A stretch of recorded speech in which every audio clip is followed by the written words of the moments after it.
Yay. So welcome, Bill. Thank you. Can everybody hear me okay? I can hear you just fine. Good. Thank you. Okay. Um, Greetings all, and thank you for joining me in the privilege of your time for this presentation today.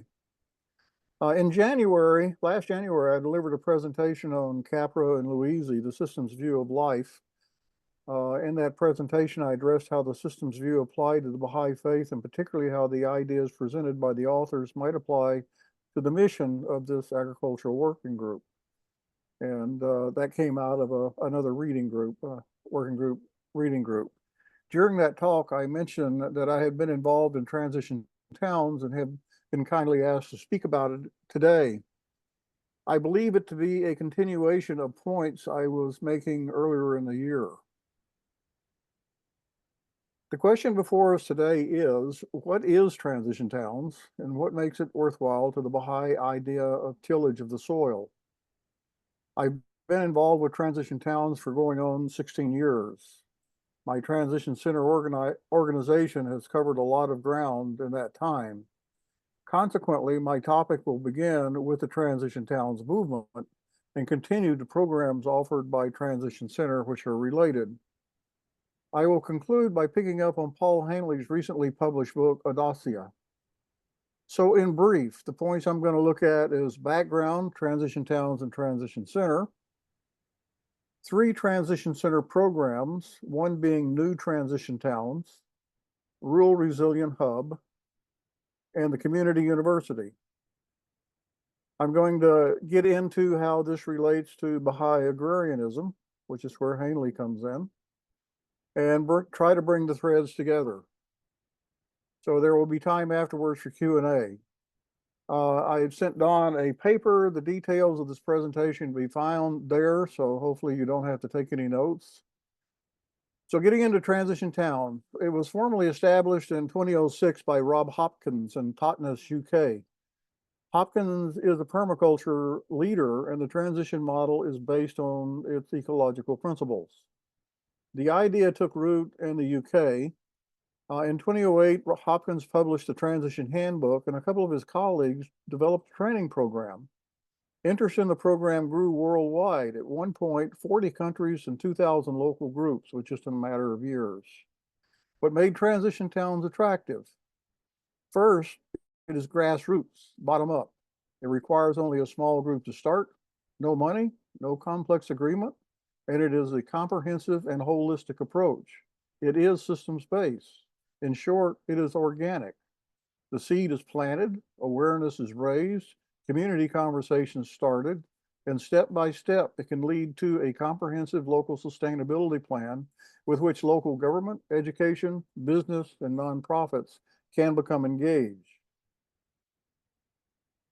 In his 2008 handbook, Hopkins Handbook, the core of the system is a 12-step program that guides the formation of a local initiative from a few people to that comprehensive community plan. There are several other key tools. I'm not going to go into them, but they are in the paper. The objective of Hopkins Handbook was a comprehensive community sustainability plan. I need to stress that. Totnes led the way in 2010. We, Transition Center, completed ours in 2014. Our project involves some 200 people over 2 years and provided synergy for what has become a robust sustainability culture in our local region. It was a sweat equity project with very little funding required. Over the last 10 years, the Transition Center business model has been pulling these people together, connecting, encouraging, and supporting in a broad community of practice. To support that, we have completed a directory of over 100 local sustainability programs, projects, and organizations. Core assumptions include that challenges are inevitable. They include, as we all know, climate change, but also resource depletion, global economic instability, and we're seeing increasingly political instability. No country has really solved these problems. We need an alternative to business as usual, and that alternative starts with local, which is what Transition Towns is about. Our communities, however, presently lack the resilience to enable them to weather the inevitable challenges that will come.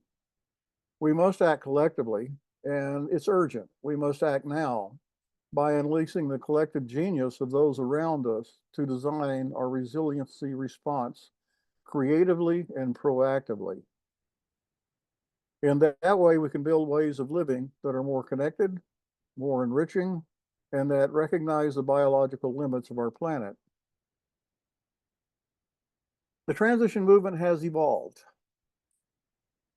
With another 3 years of accumulated experience following the handbook, Hopkins published the Transition Companion. It's over 300 pages and beautifully illustrated. It provides a description of how the transition movement came to look in practice.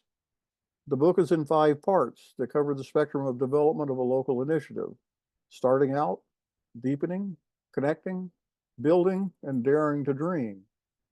There are 43 chapters, examples of what have been done. There are 21 tools for transition exercises. Several other books have also been published to support this, including Local Food, Local Money, and Local Sustainable Homes. That decade, the decade of 2010, saw a great deal of progress in sustainability around the world. Then came COVID. Post-COVID, our transition network has begun to reboot the international movement, and that is a work in progress. I became an internationally certified transition trainer, as I mentioned in January, as a result of this new movement. Like I said, it is the group that I trained with, I think, represented some people from something like 30 countries. Transition Center was founded shortly after Hopkins' handbook was published as an independent hub to encourage formation of new transition initiatives in central Pennsylvania, and that was in May of 2009. We formed 2 local transition initiatives. We formed a partnership with Pennsylvania Interfaith Power and Light, of which I was invited to become a founding board member, and we, with that, became a statewide hub, connecting with communities across the state. I subsequently co-founded the 6-state Mid-Atlantic Transition Hub.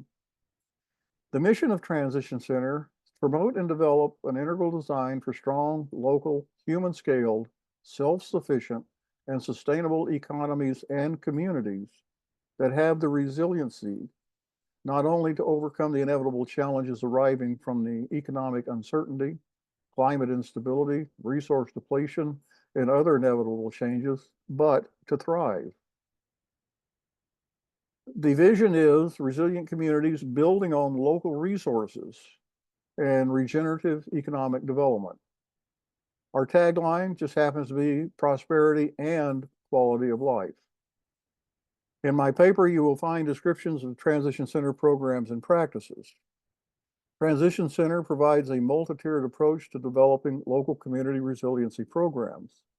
Again, it starts with small groups, community awareness building, moving into a more formal organization, developing the community plan, which can be done by just ordinary people, and putting it into action and networking the various organizations into a regional community of practice.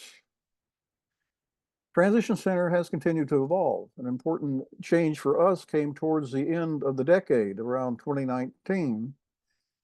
Seeing no pause in resource depletion and greenhouse gas emissions, we reframed the conversation from sustainability, which is maintaining things, to resilience, which is adapting. On the eve of the pandemic, with 5 more years of experience, we revised our master plan as the Resilient Community Blueprint, and that is available on the Transition Center website. Introduction mentioned Ralph Borsodi. Borsodi is our second major pillar. He was a pioneer in agrarian communities, and the educational institutes needed to support them. My book, The Essential Ralph Borsodi, available free for downloading, describes his life. And you can find that link in my paper, and also on the Transition Center website. In the early 1920s, with a severe recession and a lethal pandemic, Borsodi moved his family to a small farm near Suffern, New York, and established a model homestead. He was a successful consulting economist in New York City. He was also a leader in the Henry George Back to the Land movement. George published his runaway bestseller, over 3 million copies, Progress and Prosperity, in 1879, criticizing vast stretches of land then held in speculation and out of reach of many who might gain a livelihood on the land. He proposed that land be put in public trust and leased long-term to farmers, homesteaders, and for other productive use. Borsodi published a book, This Ugly Civilization, in 1929. It was first of all critical of what he saw as a high-risk economy. He anticipated the Great Depression, which occurred a few months later. Second, he described his homesteading experiment, and this drew considerable attention as the economy went into decline. Third, he proposed an educational program based on nearly a decade of training prospective homesteaders to provide the knowledge, skills, and psychological preparation for a more self-sufficient life on the land. With the Depression deepening in 1933, Borsodi was called to serve as an advisor for developing a network of homestead communities for displaced workers in Ohio. After more than a year on that project, he returned home and founded his School of Living, established a private homesteaders land trust, and located the school at the center of that community. Borsodi published his own comprehensive economic model for the agrarian community with the name of Prosperity and Security in 1938. He described the social and economic model in some detail, person, family, and community, in his Education and Living in 1948. In that book, he first published his idea of a problem-centered framework of education and proposed the community university. Following World War II, Borsodi increasingly devoted his attention to developing a learning institute, including an experimental university program he started in Florida. Following India, he spent 2 years as an invited guest of Gandhian agrarians in India, where he more fully developed his educational model in The Education of the Whole Man. With it, he fully expressed his seminal problem-centered approach to education. He then settled in Exeter, New Hampshire, where he continued to work on the educational model, for which the University of New Hampshire awarded him an honorary doctorate. He also worked to define his land trust model in pioneering local currency. And I should add, for those of you who are familiar with E.F. Schumacher, that he advocated appropriate technology many decades before Schumacher did. Transition Center has summarized Borsodi's educational program in 2 volumes, downloadable at no cost. One, Borsodi Community University Principles and Practices, and the second, Ralph Borsodi 17 Universal Problem Workbook. Again, a link's available in my paper and on the website. Towards the end of his life, Borsodi began to think more in terms of establishing his model with existing communities rather than starting from scratch. Transition Center moved in this direction, first with Resilient Communities Blueprint, and more recently with the more comprehensive model of the Rural Resilient Hub. And I'll talk a little bit about the Rural Resilient Hub. That came out of working with a group of Transition Towns veterans and partners over the last few years. We developed a model to address the needs of rural communities in the U.S. that were experiencing long-term economic and social distress. The mission statement we developed is revitalization of distressed communities across the country. Transition Center's Rural Resilient Hubs provides an integral framework for developing local strategies, workforce, business enterprises, education, and government. And I will parenthetically say that this model, I believe, will work basically any place in the world. Our vision: self-reliant and sustainable local economies and strong communities with high quality of life, places where our children will want to stay and make their home. A key principle of Rural Resilient Hub is that there is simply not enough money to revitalize more than a small percent of distressed rural communities.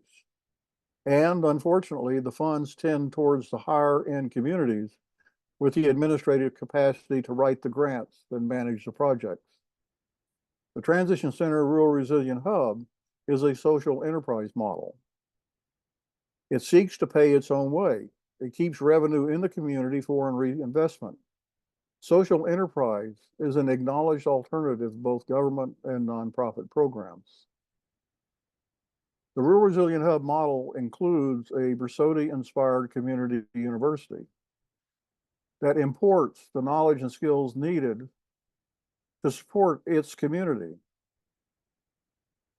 The community university also provides lifelong education to develop the potential of each member of the community. I'll add that there is no need for tuition. It will more than pay its own way through increased local earned income tax revenues. The term hub implies that once formed, these communities will provide resources to neighboring communities. Don asked me to talk about a community that I mentioned and have worked with, Fairfield in Iowa. Fairfield has a population of about 10,000 people. It is in farm country in southeastern Ohio. Some 20 years ago, it developed a sustainability master plan, later updated. In short, it achieved pretty much what Transition Towns proposed. There is a small university at Fairfield, and it provides a great deal of cohesion in the effort in the surrounding community. Another major player is Southeast Iowa Sierra Club. It covers a 6-county region and has a working partnership with Fairfield. They have developed a strategic conservation and community resilience plan, 2012-2024. And they're moving on to the next stage of it. Local food is the keystone of the Fairfield Southeast Iowa Sierra Club program, and they have been making remarkable progress. What they have moved into is to develop a farm and food business development program with this goal: reimagining our food system, how the fundamental assets of this state, land, water, and people, can support the emergence of the local and regional food system as an integral part of Iowa's overall agricultural profile. And again, more information about this in my paper. I also want to briefly mention another fabulous program, the Vermont Farm-to-Plate program. It's one of the best local food programs I've found. It's set out to expand the state's local food production significantly. Local food is defined as that which is grown near the people who eat it. On the average, according to the U.S. Department of Agriculture, something under 1% of the food consumed in the U.S. is grown locally. Vermont, a national leader in local food, started at 5%, set the 10% goal for 2020. 10% local food. It reached 12.9% local food in 2017, surpassing all expectations. Their strategic plan had 3 objectives: increase economic development in Vermont food systems, create jobs in the farm and food economy, and improve access to healthy local food for all Vermonters. It had a small staff. Networking and stakeholder engagement were key ingredients to developing and implementing the plan. Some 1,200 people participated in meetings to develop this plan. The strategic plan had 25 goals and dozens of strategies to develop Vermont's food system. The Farm-to-Plate network was launched, including more than 350 businesses, nonprofit organizations, government agencies, capital providers, and educational institutions collaborating and aligning their activities in support of the strategic goals. The outcomes, this is significant. These are the metrics. Local food expenditures in Vermont increased from $114 million in 2010 to $289 million in 2017. A net of 6,559 new jobs were created. A net of 742 new businesses were created. Food insecurity dropped from 12.2% to 9.8%. So how does transition towns work in a Baha'i context? In my January presentation, I discussed community and economic development in the context of the 9-year plan and referenced One Planet, One Habitation, a Baha'i perspective on recasting humanity's relationship with the natural world. Regarding the 9-year plan, two leading points. First, we are facing, quote, challenges among the most daunting that the human family has ever had to face, end quote, and, quote again, the dysfunctional state of present-day society. The second one was the Baha'i community's capacity for realizing the society-building powers of the faith. One Planet, One Habitation expanded those themes. In that presentation, I referenced Paul Hanley's work on Audacia. Recently, as mentioned, his book Audacia has been published and depicts an integral approach to Baha'i social and economic development. I found that book highly readable and instructive. It is full of great stories, particularly about Baha'u'llah and Abdu'l-Baha. They give a lot of insight into their life. Hanley makes a compelling case for Baha'i agrarianism. The roots, he writes, go back to the Bab, who was well-traveled among villagers, and those places raised many of his early followers. Baha'u'llah managed his family farm estates and villages. Abdu'l-Baha spent a lot of time in those villages when young. Hanley noted the deep love and attachment with nature expressed in the writings. There are gardens and flowers, trees and birds. Hanley wrote, quote, the Baha'i faith is unique among the world's religions in the importance its founders placed on agriculture and the role of farmers and villagers in the global order they envisioned. Referencing the Tablet of the World, which you're all familiar with. Fifth, special regard must be paid to agriculture. Although it hath been mentioned in the 5th place, unquestionably it preceded the others, Baha'u'llah. Abdu'l-Baha purchased the Audacia land in 1901. And one of my takeaways is that the master was a master. He knew food, he knew agriculture, and Hanley said he could cook. He was a great organizer. He brought in Baha'i farmers, and under his direction, restoring the land, they grew a diverse variety of vegetables, field crops, fruit, foliage, livestock. Crops were rotated, animal manure incorporated, and green manure, cover crops, planted to sustain the fertility of the soil. Hanley concludes his book with a chapter, Audacia, Lessons for 21st Century Communities. He opened that chapter by returning to the theme of regenerative agriculture to, quote, restore degraded landscapes and build vibrant communities, end quote. With this, he turns to the advice of the United Nations Food and Agricultural Organization, FAO, and Sustainable Development Goals, the SDGs. These call for, among other things, the elimination of poverty and hunger. I would note that achieving global parity, in this case, would require far more food than current and a significant increase in energy generation. With current trends in technology, this places even greater stress on global resources. We need to think out this approach. Hanley touches on agroecology. I briefly described it in my paper and will summarize it as follows. From Agroecology in Action, which is a video, we see agroecology is a scientific discipline that uses ecological theory to study, design, manage, and evaluate agricultural systems that are productive but also resource conserving.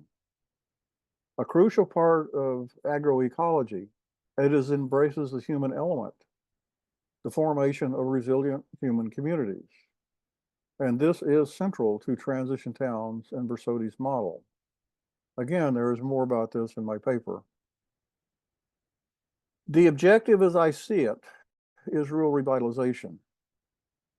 To do that, resources are needed. And Haley points to these things.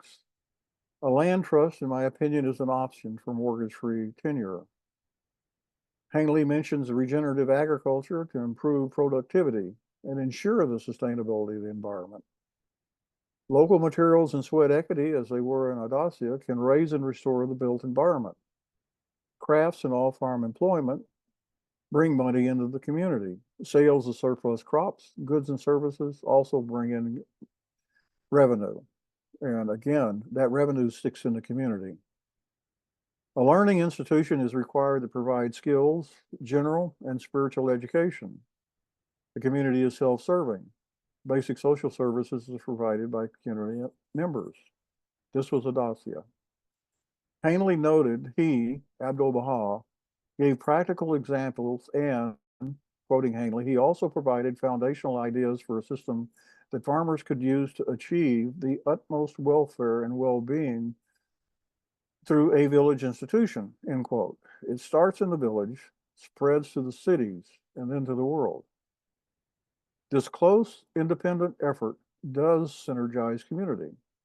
Hanley quotes the Universal House of Justice, quote, there is an inherent moral dimension to the generation, distribution, and utilization of wealth and resources, a society-building power. This is also much akin to what we built into Rural Resilient Hub. I need to stress that Transition Towns and Borsodi's model is a community and economic development model, and I stress economic. It is not an economy in terms of what we understand today, but one I would define as the ecosystem of a community. The community decides how its system of production and exchange works. There is a wide latitude, at least in the US, of what is legally permissible, including local currencies and banking. Borsodi developed this model in considerable detail. The Transition Center Rural Resilient Hub model spells this framework out in even greater detail, which is up to date to current conditions. Borsodi developed a model agrarian homestead community and provided a list of the institutions centered around his school of living to support it. The school, or community university, provides both knowledge and skills and also serves as a community social and administrative center. And that is much as was true in Audacia. Borsodi listed the institutions that are required by the community, housed adjacent to the schools. Again, there are some important parallels of what we found in the writings and what Abdu'l-Baha developed in Audacia. Hanley placed considerable attention on the term regeneration. With this, I will bring the Transition Towns model a full circle. Coincidental with the release of Hanley's Audacia, my Transition Towns colleague and friend Don Hall released The Regeneration Handbook.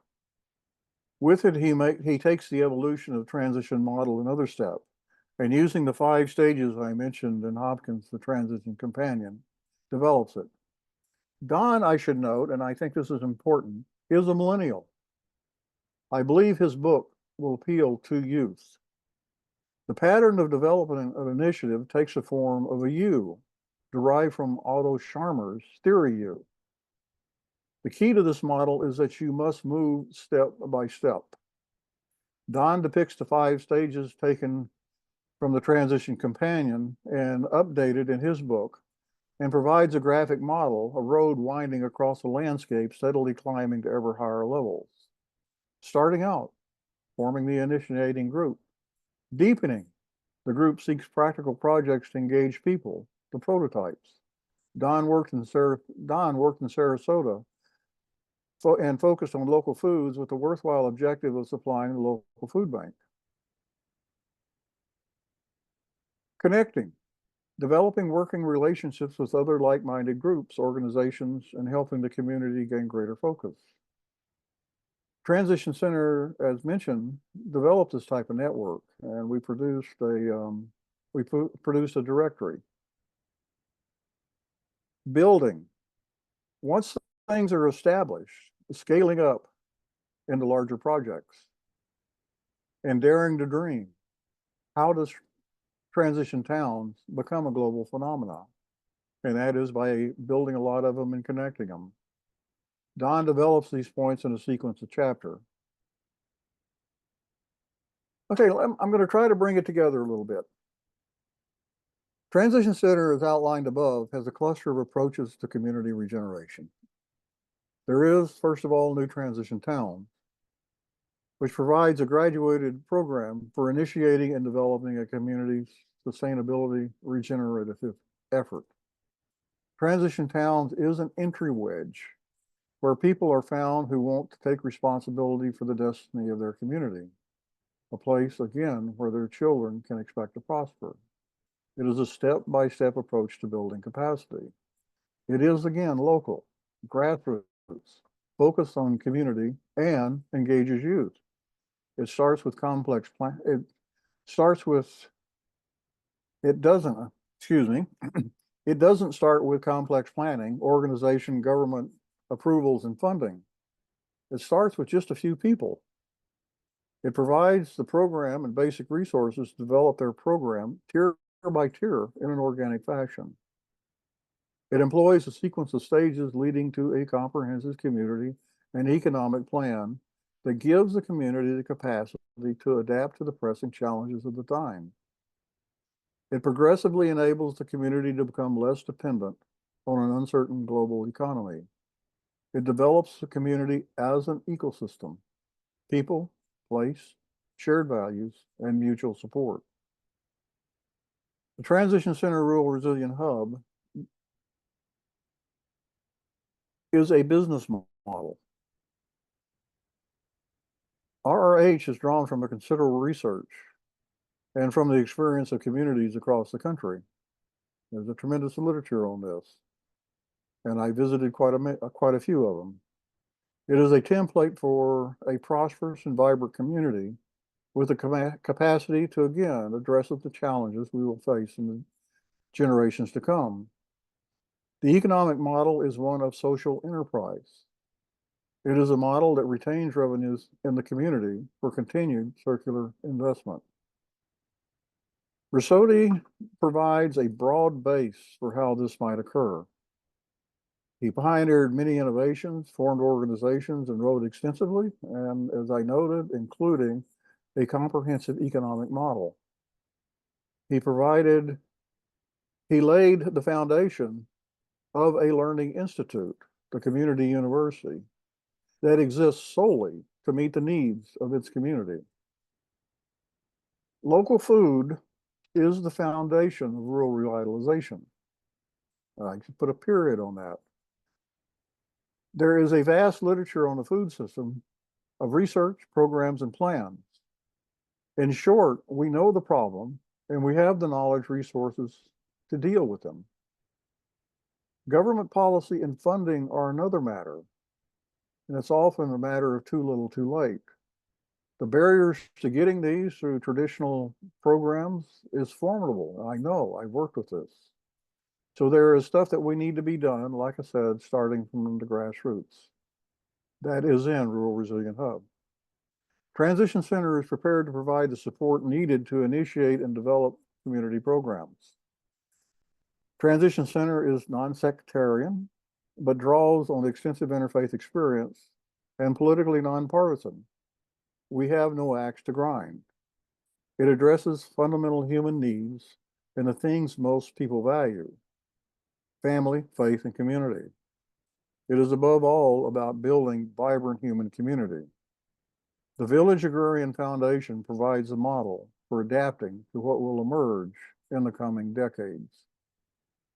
There are a lot of problems in this world today. It is, as Toynbee called it, a time of troubles, a turning point in human history. The forces involved are unimaginably powerful. But from Socrates to Bucky Fuller, we hear that you can't reform a broken system. And what we have is vast and intricate. You have got to, and I quote, all things made new, from selections from the writings of Abdul Baha. I'm going to close this with noting that I understand that Paul Hanley, and I think Don will confirm this, will be presenting on his book in October. And that it's on the announcement, a reading group is being formed for that book, which will give us an opportunity for continued dialogue. So going into questions, and I'm going to start this by asking 3 questions. The first is, do you have a vision of what an ideal and realistic approach to the state of things in the near future? The second is, what is your idea for achieving that? And the third and most important is, what are you willing to contribute to that work? So that is the end of my formal presentation, and I'd like to open it up for discussion in the time that we have remaining. So again, I really appreciate you giving me the time to share these thoughts. Thank you, Bill. We actually have a question in the chat already, or if someone's interested in answering the questions. Anyone have a thought on the questions before we get into Q&A? Is that Mark's comment or? Mark, yeah, he asked. Yeah, I studied an author, Mark Pelling, who talked about transitions and did a cross reference on political and societal characteristics to remain sustainable, and then as it would move to adaptation, and then as it would move to transition or transformation. I was just wondering if this is the first I've heard of transition towns, but that concept is with Mark Pelling as well. I'm wondering if transition towns is involved with Pelling, or Pelling involved with transition towns as an author. I don't know offhand. Okay. I had a second question there.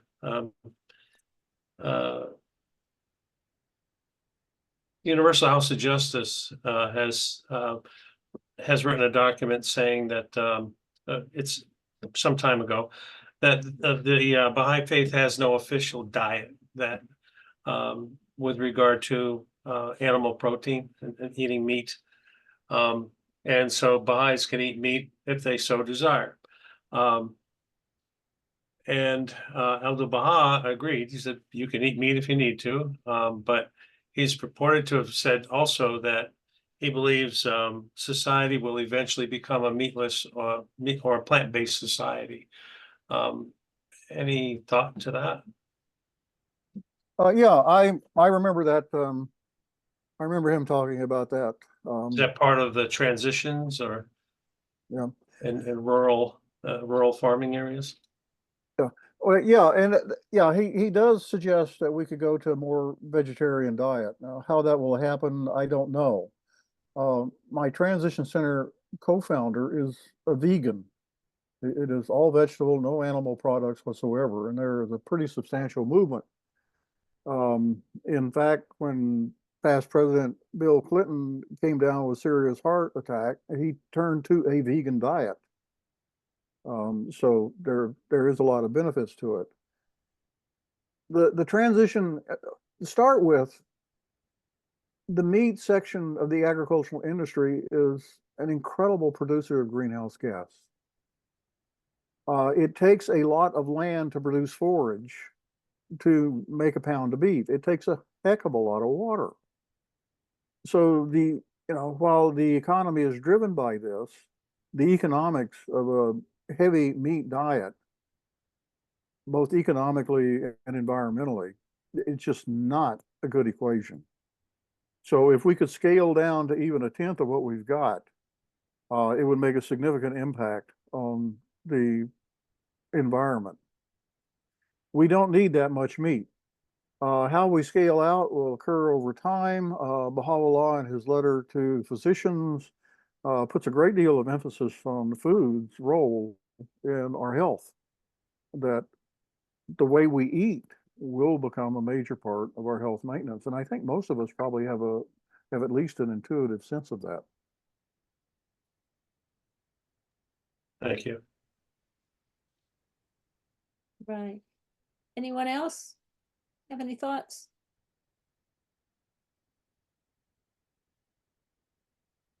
Okay, Joe?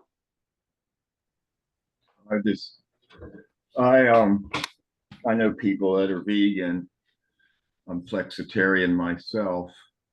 I was gonna, some memories I have is I once read that for the amino acids and things that you need from meat that's hard to get from plants, you could probably get by with 4 ounces of meat a week.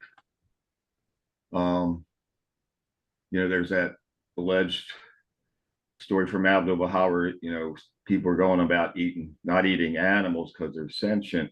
But I mean, he said you're destroying organisms every time you breathe. And then there, if you look at that Secret Life of Plants books, it would suggest there's a certain sentience about plants and maybe all of nature. The other statistic I remember from ecology classes when I was a student is that for every calorie of energy put into growing corn, you get about 1 or 2 calories back. If you feed that corn to a cow, it takes about 10 calories to get 1 calorie back. And if you put it into a Big Mac, it takes about 13 calories to produce a calorie of food. So in terms of food justice, eating massive amounts of meat is a pretty irresponsible and selfish-centered thing in my opinion. That's not even counting the environmental aspects of methane being produced by cows that are eating corn when they're supposed to eat grass. Or you throw in the thing about grass-raised beef having a better level of conjugated lignogate CLA. I'll just say that. So I mean, there's a lot of stuff, and we're also battling the sort of globalized food industry, and I don't want to get into corporate personhood, but that's a big chunk of the issue. So that's all I have to say. Thanks, Joe. Yeah, there is something called food combination. And there are food combinations that do provide all the amino acids. And the simplest one is probably a Mexican diet, corn and beans. All the amino acids your body are provided by just those two. But I have the book on the shelf behind me, but there are a lot of ways that you can combine vegetables in such a way. Rice and beans is another good one. That will provide those. The Native American Three Sisters is a phenomenal intuitive agricultural invention because it provides corn, beans, and squash. And between the three of those, you can enjoy a full diet. Now, the Native Americans, indigenous people generally are not vegetarian. They do eat meat, but where they do have agriculture, they do really focus intuitively on those crops that will give them the food they need. In terms of the food industry as a whole, if a community decides to create its own local economy, the people there will decide what they're going to eat. So there will be some, I suppose, meat eaters, but if they want to cut down on meats overall, if they want to have higher quality meats, then that is something that they can achieve. And they will achieve it with a lot less risk of biological organisms getting into them, as we see. A lot of animal products are being recalled.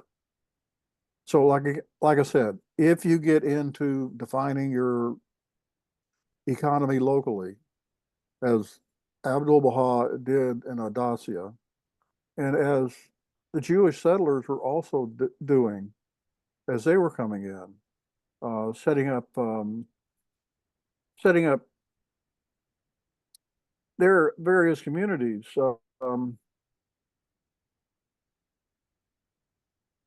To produce food. And, you know, there was a lot going on in 1901. And I need to expand that by also saying that in the United States, there was also a major movement at about the same time about the farmers as a result of industrialization were getting wiped out. And going to the cities. And there was in the early years of 1900s a movement to reestablish the farms and provide them with the services that they need, such as education, healthcare, et cetera, et cetera, et cetera, and also to build the roads that would allow them to get their foods to the market. So once again, a lot of this started over a century ago. We have the basic knowledge we need to move forward. It's simply a question of getting groups of people together who are willing to do that. And my point in these two papers and what Paul is really making clear in his book is that a village can develop its own food system. And the village storehouse thing, Hanley describes that pretty nicely. It is the economic center of that village. It's not just a place to put the food, it is a way of managing the local economy. So there is stuff to draw from. It is simply a question as we get into this 21st century, how are we going to manage it? And transition towns, like I said, is one approach to doing that. Thanks. Arthur? Well, there are a number of places where Abdu'l-Baha points out that our teeth aren't designed for meat. They're designed for grains and things like that. There were times when he would, arrange for somebody to have meat because they needed it for their health. Shoghi Effendi has also said that regarding the question of whether people ought to kill animals for food or not, there's no explicit statement in the Baha'i sacred scriptures in favor or against it. It is certain, however, that if man can live on a purely vegetarian diet and thus avoid killing animals, it would be much preferable. This is a very complicated question, and the Baha'is are free to express their views on it. So I think we're quite moderate with respect to these things. In fact, when I was a board member, my counselor had been a vegetarian for many years, even before becoming a Baha'i. And he went on pilgrimage at the time of Shoghi Effendi. And they came to dinner the first night, in the pilgrim house. And Ruhiya Khanum turned to Shoghi and said, Shoghi, the Baptists are vegetarian. And the girls of the whole house had brought in a nice leg of lamb and placed it on the table. And Shoghi Effendi was serving each. When he came to them, he gave each of them a slice of meat and said, it will not do them any harm. So I think that's, that shows the moderation we should take. We shouldn't be too extreme in this. The Inuit in the far north have not much else to eat beyond meat. So it has to be culturally adapted as well. But I think most of the work on regenerative food systems give a place for animals to fertilize the soil, but to maybe have some role in weed control or so on and so forth, part of an ecosystem. But I don't think we should be too rigid one way or the other.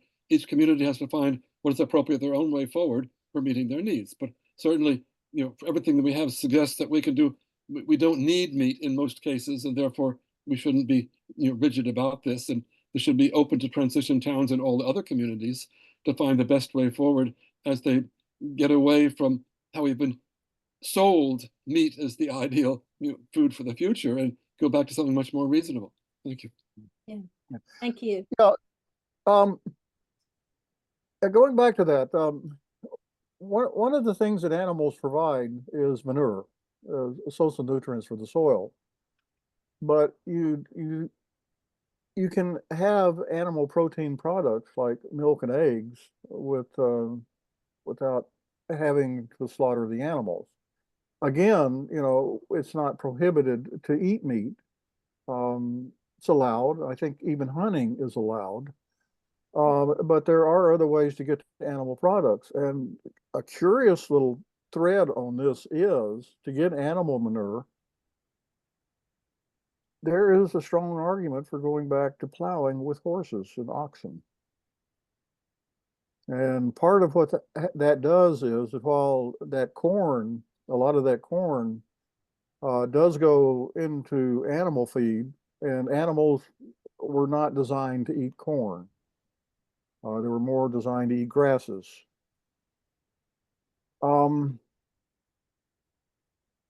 The instead of getting the food from the best agricultural land, which is corn, etc., forage can be grown on land that is not particularly suitable. So there is a case where where it is justifiable and makes very good sense to plant forage crops to support the animals, who then provide the manure that goes into the agricultural production. Right. Right. I'm always reminded of that. This quotes come up over and over again in different reading groups I've had. It talks about Abdu'l-Baha talks about the eaters and the eaten, and this is, you know, it's just part of nature. You know, with every you know, sip of water, you're taking in microbes, and this is just part of our universe. And if we were to stop this, things would totally fall apart. You know, the universe would become undone. And that's there are two places I found where that eaters and eaten phrase is used, and one of them is in reference to hunting, where it is allowed. Yeah, absolutely. Because there are places in the world, and many, you know, indigenous folks, it's part of their practice, it's part of their food system, part of their food sovereignty. So it is, you know, we can't just make blanket statements for, you know, everyone on the planet. Yeah. Okay, thank you. Gary? Well, of course, very nice, Bill, to see you and talk to you. Basically, my future, what I would like to just say is that we do know that the temperature is moving up all around the world right now. Do we know that? For example, right now in Ukraine, I've never seen temperature as hot as it is now, but it's only 40 degrees. But what happens when it gets higher, or well, 100 degrees? What happens if it gets 104, 108, 115? We already know that this is happening in different parts of the world now, and it's going to be happening here in Ukraine. Ukraine is the biggest agricultural country, I think, in this part of the world. I think it's better than the United States, what we've been doing here, well, except the war. But anyway, as we go forward, we really need to understand that things are going to be changing, and they're going to be changing really drastically bad in the next 10 years. Well, if I die in the next 10 years, okay, I'll say, oh, okay, you're going to have to talk about it, but I hope I can keep going another 20, 25 years, because we know this is going. And if it ain't going to go, what's going to happen? That's the most important thing I think you know, and we all should know. That's enough. Yeah, and the point is, and I put this in my paper, as the temperature increases, crop productivity declines. And also, as it changes the weather patterns, it creates drought situations, long-term drought situations, and extreme weather events. My friends in Iowa, for instance, they get struck with these incredible high winds, with thunderstorms that just wipe out the crops. So one of the things Southeast Iowa Sierra Club is really focusing on is the impact of climate and how to deal with that. Iowa is suffering from a declining availability of water, and a little bit to the west of them, where they depend more on groundwater. Those aquifers are being very rapidly depleted, and also more in the northern plains area. So we are seeing some potential serious effects on agricultural production, which in my opinion is one of the reasons why we need to really step up local food production. Because when the global supply chain begins to fall apart, and it too frequently does, increasingly so, and there's a lot of concern about this, you know, that 1,500-mile carrot and that banana from South America, you know, we're going to have to come up with some alternatives. And 95% of the food, where there is land and water and people willing to work it, 95% of the food that we need to be eaten can be raised locally. And if you want to import tea and cocoa and coffee, there's no problem with that. You know, if you, as one of my friends who's a climate scientist at Penn State says, you know, importing oranges from Florida, and Ray simply says, "Oh, don't worry about that. In 50 years from now, you'll be smelling the orange blossoms in Pennsylvania." Yeah. But we've got the strawberries for the vitamin Z right now. Bill, sorry, I didn't, one last thing. You're talking about the United States, aren't you? Mostly about the United States. But don't we know that this is happening all over the planet now? Yes, we do. And Paul makes a very clear statement about that. Something like 3 billion people who live on the land. You know, I don't have that much experience outside the United States, so I can't really speak to that issue. Many of you do have, particularly you, Gary, who've been out there a lot. You have seen what's going on in the world, but the situation is increasingly serious worldwide. There are things that we learn from other cultures. Borsodi spent a great deal of time with Ghanaian agrarians, and when he was developing his school of living in the late 1930s, two couples that stayed with him, that they actually managed the school living for about 2 years going into World War II. Two couples were actually colleagues, close working associates of Gandhi. So they began to import that. If you go to the Schumacher Center in Connecticut, you will find a tremendous amount of information about the agrarian practices around the world. Agroecology really puts a lot of emphasis on what we can learn from indigenous people around the world. But yes, the situations are there. But if you look around the world, some of the best agricultural products are being done in these villages. So I think I'm focusing on the United States, Capital of the Divine Plan.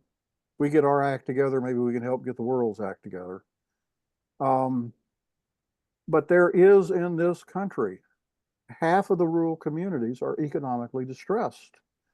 And food insecurity is up around the 10% level in this country. Yeah. So, you know, it is true. You're right. It is a worldwide phenomenon, and it's going to affect much of the rest of the world worse than it does us. But we need a model that has common ground, and the universal foundation for that, the cornerstone for that, is what we're getting out of the Baha'i writings. What we're discussing now, what Paul has really clearly put together. Last month's newsletter from the IEF really focused on local foods, local economies. We need to get our act together, and we need to do it soon. Gary, as you said, time is running out, and it's running out for a lot of reasons. One of my big concerns right now is the impact of AI. And it's just so uncertain what it's going to do. But one of the things it is going to do is demand up to 2 to 3 times as much energy as we currently have within as little as 10 years. Which means energy production is going to have to go up. And where is renewable energy being put? Solar cells are being put on farms over good agricultural land. So corn and soybeans are being grown 10, 20, 30% of the total crops for biofuels. We have got to get that worked out. So again, yeah, I agree. There is a lot that we need to do, but I don't know of any other group on the planet that has the foundation. Like Paul Hanley said, we're the only religion that has local food as foundation for where we've got to go. Thank you. Yeah. Brian?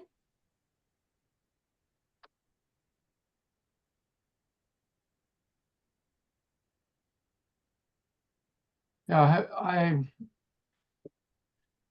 my introduction to transition towns is close by here in southern Ontario with the town of Peterborough, which is large service center in the eastern part of Ontario, surrounded by lakes and some agriculture. And it was an active program there for some years, and now it's died pretty much. Yep. So the sustainability of the transition project is a challenge. I don't think it's impossible, but it certainly is a challenge. We have a sustainability project group here where I live. And as I usually say, you know, there's more fields of corn and beef and pigs on my way to Toronto than people. And that observation has only increased over the last few years. And so the major issue I see is the industrialization of agriculture, which is, you know, we have a housing problem because housing has become financialized rather than being seen as a human right. And food as well, a hugely vertically integrated industry that drives what we eat and what we think about what we eat because of all the advertising and messaging that goes out from that industry along with it. And so that industrialization of agriculture in our area has caused multiple deaths with water problems, has emptied out rural service center communities, and has emptied out the general rural population. I mean, how many 100-acre farms are now 1,000-acre farms run by a corporation and coordinated by somebody who knows what they're doing with that industrial model of agriculture, but the work that needs to be done by human beings is being done by people who know very little, who are imported as wage earners. They're not part of the community. They come and go.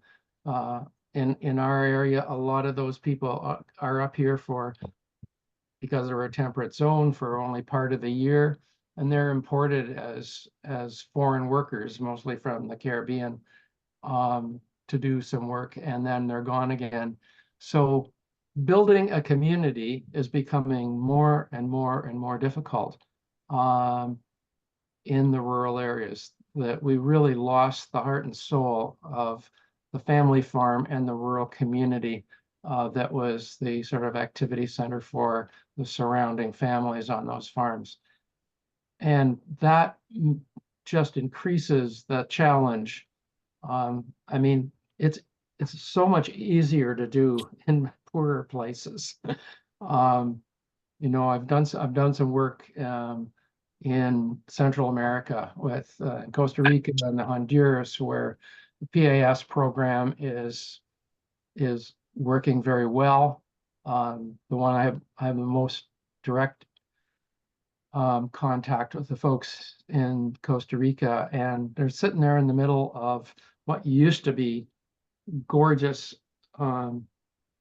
jungle and now is second growth of banana trees after the corporate sector you know, walked away from it when the virus hit. So, but they are regrowing a community in there under the PAS program. And so these teenagers are all sitting there regenerating the jungle and understanding regenerative agriculture as shade-grown crops there. And the PAS program is supporting the whole notion of the positive role of education once again beyond grade 6, to make life for these teenagers something that's fulfilling and satisfying and possible in their rural communities, without being drawn away into the terrible urban environment of the major urban centers. And that process is happening all over the world. It Yeah. generates wars in Africa as the heat moves up and the crops change, and that people move rather than adapt where they are. You know, it's a terrible stressor, but it all makes finding those people who want to become part of a transition project, or a stable, effective community more and more difficult to find. So I'm just saying, we just lost a farm to food cooperative project here in my area, and one of the initiators of it has populated his Facebook page with a headstone with an epitaph about the project for everybody to see. And nobody in that public discussion has come up with any good ideas about why those people who during COVID were really supporting this project couldn't see why they should continue to following the worst part of COVID. COVID isn't over yet. We still got it with us, but Yeah. but the sensibility and the change in perspective and the willingness to work together that came out of the pressures of COVID, that didn't seem to quite survive as much as I had hoped it would. Anyway, it's a kind of a gloomy presentation, but it's where I live and it's where I'd like to contribute. So our tiny, tiny, tiny Baha'i community is trying to figure out, where do we go with this? As the people that need to populate these efforts continue to move out of the area. Well, transition towns is an approach, and I've hung with it these 16 years because there's a lot of things I see that makes it work. Not everybody is going to choose it. And the fact is that probably at least 80% of the transition towns that were formerly established have gone away. But that's just a fact of life. I was mentioning that to one group a while back, that 80% of all projects just tend to fail, organizations, new products, etc. And some professor raised his hand and says, well, we don't need to be too ashamed of that. 90% of ant colonies fail. So maybe we're doing a little bit better. Nonetheless, it's an idea, but it does start with the grassroots. Margaret Mead's only a small group. What is that? I was really curious about that, and I got into it, and I talk about it in my paper. It's 5 people. 5 people is all that's needed to start that. With a local spiritual assembly, it takes 9, but you know, the point is, it only takes a small group of people to make the change.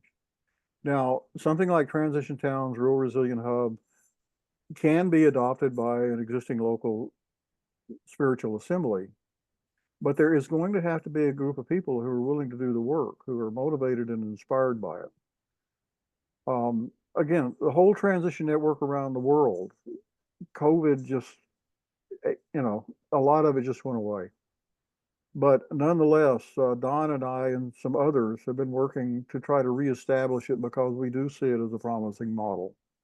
And here I am, an old graying guy, working with a group of millennials. And one of the reasons I get excited about this is a bunch of young people trying to take command of their lives, trying to determine their own destinies. So I would hope that there is an opening here for Baha'i youth. There's an opening for Baha'i communities or even small groups. But like I said, it's a start, it's an idea. It might not be the right one, but at least get the conversation going, getting the dialogue going, and just go as we go. But as Gary so often puts that, the changes are coming to such a point that people are becoming more and more uncomfortable, and they will be searching for alternates. And the groups that can provide those alternates are going to be in a very favorable position for influencing what goes on in their communities and building their local societies.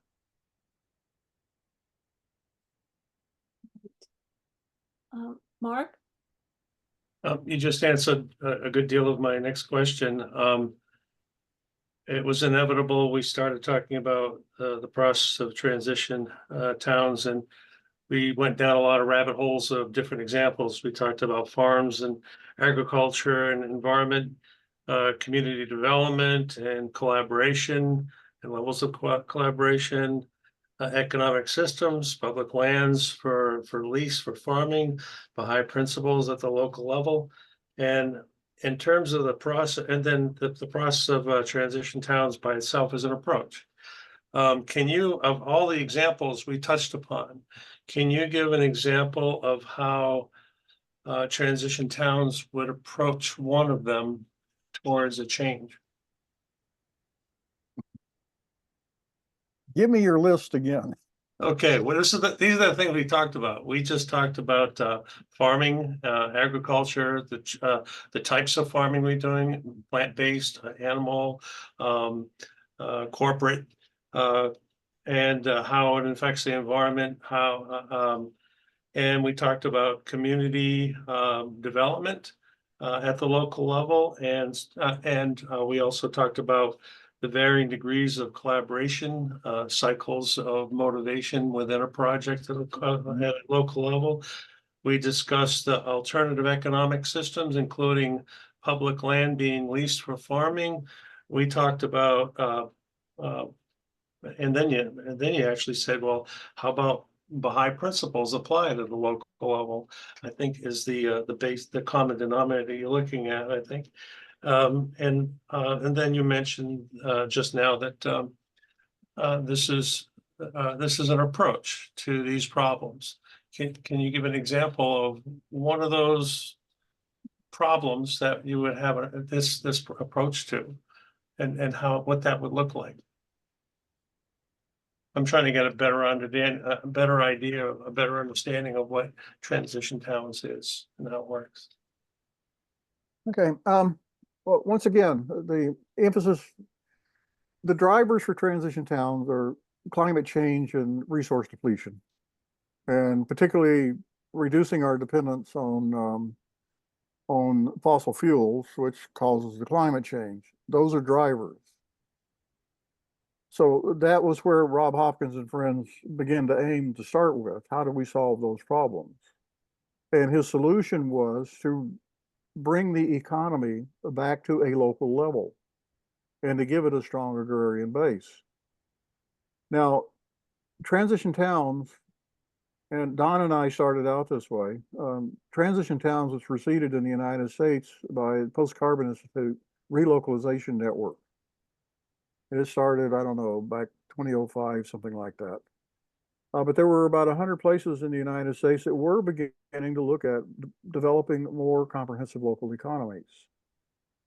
And the biggest part of that is to develop food. I know that our groups, the ones I worked with, well, with Interfaith Power and Light, it was about energy, developing a faith community's approach to reducing its energy demands. With transition towns, the first focus is almost inevitably local food. And in Hopkins' books, like I said, he is a master permaculture teacher and practitioner. He wrote, I think, his master's thesis on using permaculture to regenerate small communities in the United Kingdom. And by and large, that's what a number of them have tried to do. Now, the progress on that has admittedly been limited. That 10% local food, which is something that we have, has been achieved by very few places. And Vermont is the only one I know that has really broken that barrier. But Iowa is in the process of trying to do that right now over a 6-county region. So the question are there examples of how it has really worked? That would probably be pretty hard to quantify. But if you're asking about approaches that people are looking for that hold some type of promise, I I think that is true. But then getting back to the Baha'i principles, that's foundational. And I think one of the things that those of us in the agricultural working group have commented on time and time and time again is how few of the Baha'is have a comprehension that tillage of the soil is a top priority. So looking at food. So again, I think we need to bring a spiritual base into this. Now, I'm speaking to, I suppose, mostly Baha'is. What I have just presented, I could present to a number of other faith groups. There is a very sizable Catholic agrarian group, and Borsodi was very closely connected with that in his day. They are working very hard to do pretty much the same thing as Transition Towns and the Baha'i Faith is doing. Again, it's a small wedge. But I could do this for, well, if you take a look at what agriculture has done since Abdu'l-Baha's day in Israel, in dry country, it's astonishing. And that is something that we need to take a look at. And again, it is a Jewish community. It is a faith-based community that has put this together.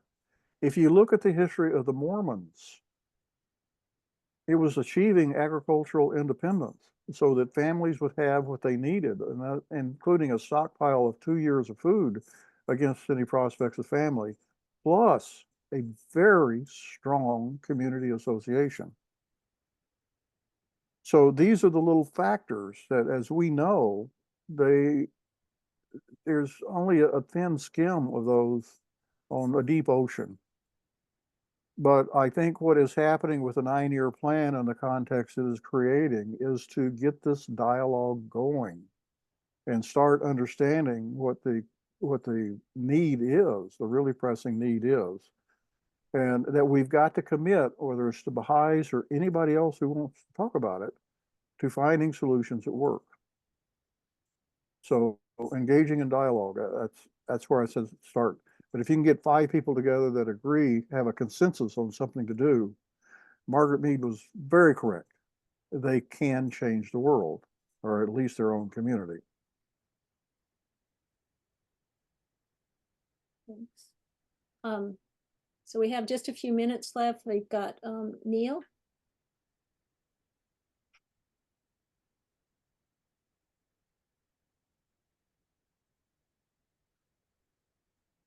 So thank you so much, Bill. After your last talk, I've bought 2 copies of A Systems View of Life because I give it to everybody. And it sort of echoed Arthur Dahl's earlier presentation about systems. So just for background, I live here in Eastern Ontario in what we call the Champlain Sea. This used to be an inlet to the Atlantic Ocean, and the land rose about 12,000 years ago. And the land sort of covers Eastern Ontario, Western Quebec, Northern New York State, and Northern Vermont. So it's a very, very, it's a sort of slightly untouched rural area. And curiously, in my community of Cornwall, which is 40,000 people, I'm a member of Transition, Cornwall Plus, and also the Cornwall Interfaith Partnership. So I kind of echo sort of, there's some parallels there. What I really just want to say is that I think you're a very good presenter, and I'm glad you came back. And I look forward to hearing you again, so there's some continuity. I thought it was striking that because of COVID, so many transition towns collapsed. That shows that they weren't resilient. And I do feel that a component of continuity is faith. That, the Mennonites, the Amish, etc., they have a very, their actual rural practice is rooted in their faith, or whatever. But I think that I just want to mention to the working group convening committee, which I actually serve on, that we have to have some systematization and continuity in our presentations. So that also that there is, when we, like Dawn, I think does a wonderful job convening and also shepherding us. But I really just want to say, I really look forward to your next presentation so that there's some continuity and we have some practical experience, to share, whether it's from Iowa, Peterborough, Eastern Ontario, and that other Fairfield, Ohio that you mentioned. So I just look forward to your next presentation, as I do from Arthur Dahl and Paul Hanley and Neil Watley. Anyway, that's it. Thank you very much. Well, thank you. I really appreciate that. And the names that you have mentioned, you know, I find it difficult to hold a candle to some of them. I'm very humbled to even be mentioned along with them. Gary is another one of those. Probably others of you here have a tremendous background. The important point is that we have the dialogue to bring to the table. And what the working group is going to do by bringing Paul Hanley up to make a presentation and get that reading group together, I think we all need to participate in that. So, you know, what I do, you know, working with you folks, particularly with that reading group, I have to thank you, because the very privilege of sitting here with you guys stimulates my soul. So thank you. Yeah. Thank you. Thanks so much, Bill. Are there any more comments before we close? We're getting close to time here. And so I just want to mention, I did put in the chat, there's the Bill's paper is in there. It's full of so much information. Bill, I did have one question. I was wondering, do any of these communities that do transition, do they have like websites or anything where you could kind of get a sense of how they've developed, or some kind of information about how they've proceeded with, so that we can get a sense? Yeah, I have I put together a little directory when we started trying to revitalize Transition US, about a dozen communities. And they do different types of stuff. I was trying to figure out how. Yeah, I wanted to save this, but I'm not seeing the button that says save. Oh, there I go. The I got three it. horizontal dots. Yeah, I was looking down at the bottom. Okay, I wanted to save that. But again, you know, I do have a lot of those resources. And like I said, we have been struggling to put together Transition US, Transition Network. Actually, just in July, they came up with a new strategic plan. And like I said, cohort of us that were trained late last year, working around the world. So we are really trying to push this forward. There are maybe 30 remaining transition towns in the United States. And one of the things that we have talked about with the Transition US group is maybe expanding our hub to include Canada. So I don't know how that's going to go, but you know, we are aware that there are those folks of you up there. But the thing that brought the Transition Towns movement down more than anything else was our lack of connection. We simply did not have the community of practice that was needed. Transition US did not have the staffing or the resources to do it. So what we're really trying to focus on doing is getting us reconnected and talking to each other. So there's a question in the chat about Hopkins that you mentioned. Someone Yeah. wondered, is there a reference for that? I was wondering, is that something that you sent me as a resource that was in that announcement, or? Again, you said you put the link to the paper? I did, so it's in the paper? Yeah, and I think it's also on the announcement, if I remember correctly. Okay. I gave a list of books. But Okay. I do have links and footnoted URLs for most of those resources.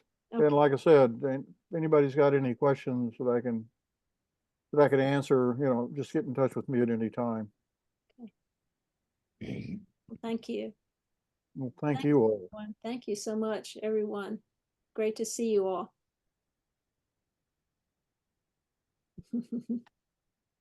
Thank you.